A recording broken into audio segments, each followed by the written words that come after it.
प्राथमिक लक्ष्य है। रोम के प्रसिद्ध प्रशासक व कानूनविद सिसेरो ने अपनी पुस्तक डी लेगेबस में लैटिन में उल्लेख किया है, सैलोस पपुली सुप्रीमा लेक्स एस्टो, अर्थात लोगों का स्वास्थ्य, कल्याण, सहायता एवं खुशहाली सर्वोच्च उद्देश्य होना चाहिए।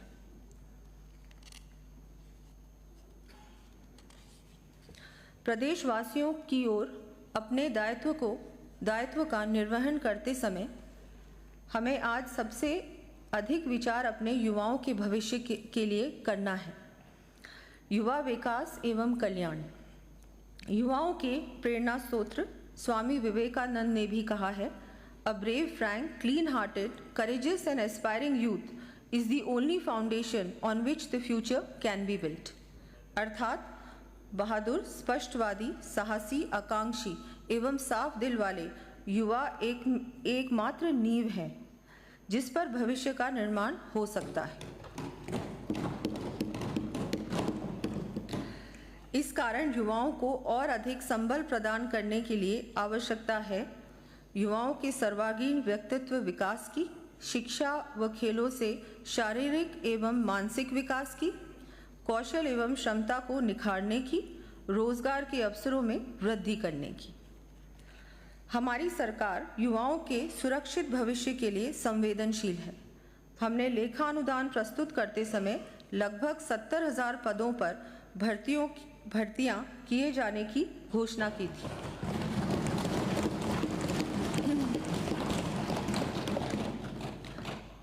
हमारे इस कार्यकाल में लगभग 20,000 युवाओं को नियुक्ति प्रदान की गई है। माननीय सदस्य, जिसे माननीय मुख्यमंत्री श्री भजनलाल जी द्वारा 29 जून 2024 को संवाद कर जन सेवा के लिए प्रेरित किया गया। माननीय सदस्यों, युवाओं के भविष्य की बात कर रही हूँ, वो तो सुन लीजिए।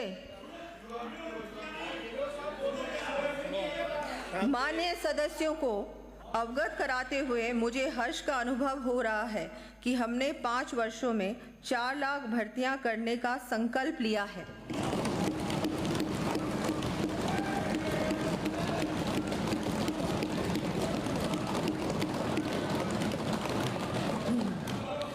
और इस वर्ष के लक्ष्य को भी बढ़ाकर 1 लाख से अधिक पदों पर भर्ती की जानी प्रस्तावित है।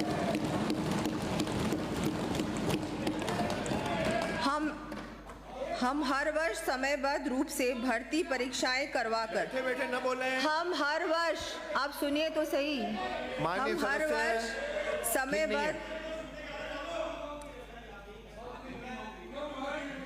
हम हर वर्ष समयबद्ध रूप से भर्ती परीक्षाएं कराकर युवाओं को रोजगार देने का कार्य करेंगे।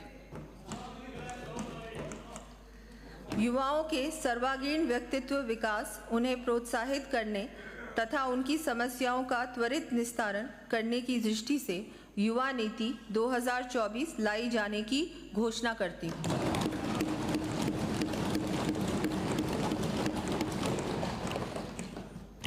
नवी नीति के माध्यम से 5 वर्षों में समस्त युवा वर्ग को उत्तरोत्तर उन्नति के मार्ग पर अग्रसर करने के लिए मैं सरकारी एवं निजी क्षेत्रों में स्किल अपग्रेडेशन के साथ ही 10 लाख से अधिक रोजगार के अवसर उपलब्ध करवाए जाने की घोषणा करती हूँ।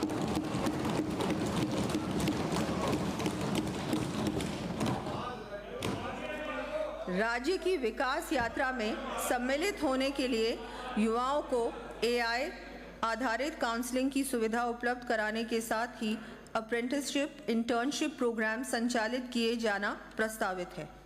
चयनित युवाओं को देश विदेश में एक्सपोजर विजिट्स के अवसर उपलब्ध करवाए जाएंगे।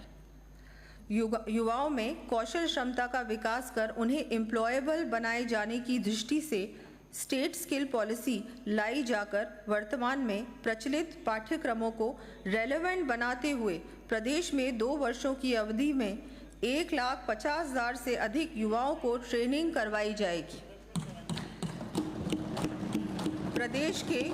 प्रदेश के युवाओं को स्टार्टअप स्थापित करने एवं एम्प्लॉयमेंट प्रोवाइडर भी बनने हेतु प्रोत्साहन देने के लिए मैं अटल एंटरप्रेन्योरशिप प्रोग्राम चलाए जाने की घोषणा करती हूँ। इसके अंतर्गत युवाओं को देश विदेश के उत्कृष्ट सीईओज की मेंटरशिप उपलब्ध कराने के साथ साथ आउटरीच एक्सपोजर के भी अवसर उपलब्ध करवाए जाएंगे। इसके साथ ही चयनित स्टार्टअप्स को अटल एंटरप्रेन्योरशिप प्रोग्राम में आई स्टार्ट फंड के तहत 10 करोड़ रुपए तक की फंडिंग सुविधा भी उपलब्ध करवाई जानी प्रस्तावित है।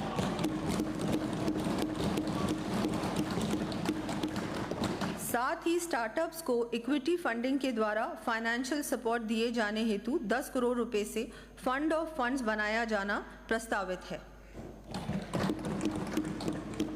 स्टार्टअप्स को विभिन्न विभागों से सीधे वर्क ऑर्डर दिए जाने की प्रक्रिया का सरलीकरण कर आई स्टार्ट फंड के अंतर्गत 25 करोड़ रुपए की राशि का कॉर्पस फंड बनाया जाएगा।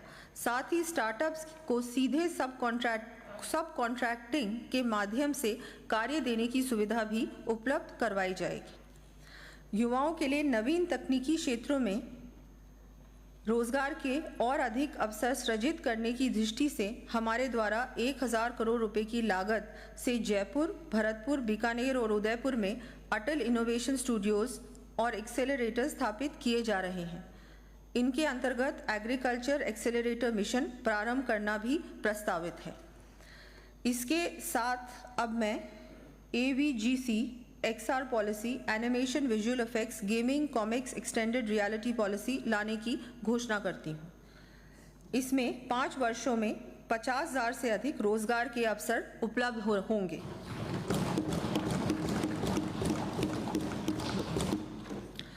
हमारे प्रदेश का युवा बहुत इनोवेटिव व उद्यमी है, परंतु एक स्टार्टअप की यात्रा बहुत उतार चढ़ाव भरी होती है। इसे ध्यान में रखते हुए स्टार्टअप फाउंडर्स व युवाओं की अपस्किलिंग करने के साथ साथ उनको स्किल्ड मैन पावर उपलब्ध करवाने के लिए आई स्टार्ट के अंतर्गत learn, earn and progress program प्रारंभ करने की घोषणा करती हूँ। इस हेतु 25 करोड़ रुपए का व्यय प्रस्तावित है। यंग एज से ही उद्यमशीलता विकास सुनिश्चित करने के लिए विद्यालयों एवं महाविद्यालयों में बिजनेस इनोवेशन प्रोग्राम चलाया जाएगा। इससे 1 लाख से अधिक विद्यार्थी लाभान्वित होंगे। इस पर 20 करोड़ रुपए व्यय होंगे।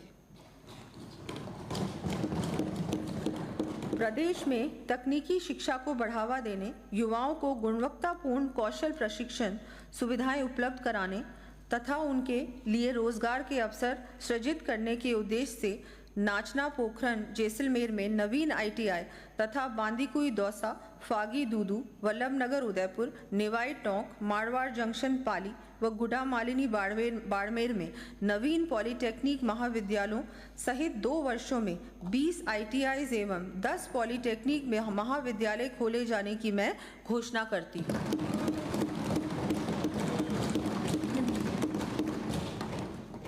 प्रदेश में उत्कृष्ट तकनीकी शिक्षा उपलब्ध कराने हेतु प्रथम चरण के रूप में भरतपुर, बीकानेर व अजमेर के इंजीनियरिंग कॉलेजेस का उन्नयन कर राजस्थान इंस्टीट्यूट ऑफ टेक्नोलॉजी स्थापित करने की मैं घोषणा करती हूँ।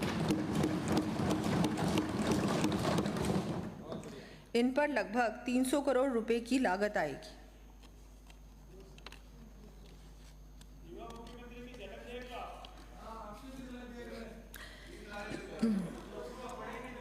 गुरु शिष्य संबंध की परंपरा को पुनः स्थापित कर उच्च एवं तकनीकी शिक्षा का स्तर सुधारने की दिशा में कदम उठाते हुए प्रदेश में विश्वविद्यालयों के कुलपतियों को कुलगुरु की पदवी प्रदान किया जाना प्रस्तावित है। साथ ही प्रदेश में उच्च शिक्षा के विस्तार तथा तकनीकी शिक्षा व्यवस्था को और अधिक सुदृढ़ करने की दृष्टि से विभिन्न महाविद्यालयों की स्थापना, ITI एवं पॉलिटेक्निक में ट्रेड्स ब्रांच आदि की सूची में सदन के पटल पर प्रस्तुत कर रही हूँ। आपने समझ में नहीं आ रहा, मुख्यमंत्री जी ने आपके साथ खेला कर दिया। माननीय सदस्य अंकित नहीं करें। माननीय सदस्य, अरे आप वरिष्ठ सदस्य हैं, आप वरिष्ठ सदस्य माननीय। पूरा पढ़ लिया, फिर कल बात करेंगे। अरे माननीय मंत्री जी